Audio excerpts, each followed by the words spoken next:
What's up, dog? It's Anderson Henderson, and I was just thinking once again about how it's like, damn, son, when I was a kid, we were destroying cornfields. You know what I'm saying?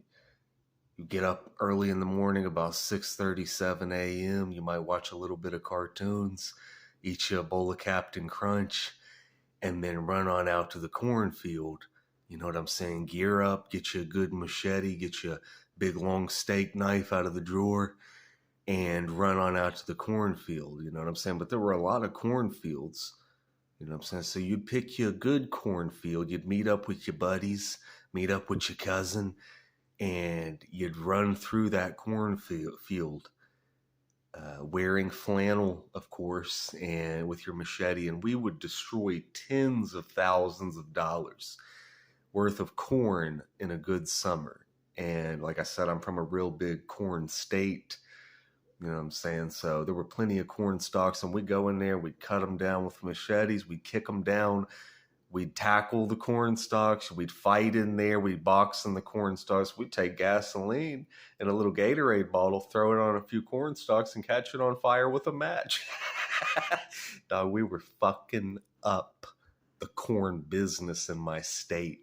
And I don't know how we never got caught. If we'd have been caught by these corn growers, these corn farmers would have hung us in the cornfield. And they probably thought it was fucking some evil spirits or some shit showing up and fucking up those cornfields. They probably thought it was aliens. And really, it was just us running around, you know what I'm saying, getting it in the corn stalks and in the cornfields. You know, back in the old days, actually, corn is another one of these things that I think, as far as part of the American diet goes, it's basically an illusion. It's another scam in the American diet because, you know, whenever they came out with popcorn back in the day, they did it because these guys were at war. They said, how can we fool these guys into thinking they ate food? But in reality, your saliva dissolves this popcorn into basically nothing.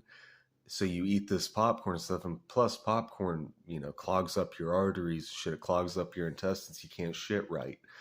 And so they put this stuff out to the public because they had nothing else. They didn't even have potatoes back in the war, because you got to remember, when they went through World War II, they came out in the 1950s whenever my grandfather was just a boy.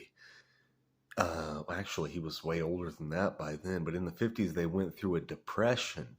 And in the depression, it was like living in North Korea. There was basically a famine in America, a minor famine. And they were just trying to run around with this useless corn and pop it in the microwave or whatever on a grill and throw it to people and sell it and throw a little bit of salt on it. At least they had some salt reserves during the Depression to throw on it, I guess. But anyways, like I said, you know, corn is one of these things. We don't need it. We don't need to grow it. But yet, especially in my corrupt ass state, they grew tons of it. And I fought against it as a young man. I destroyed potentially over $100,000 worth of corn over the summers that, you know, we did this out there in them cornfields. Thank you.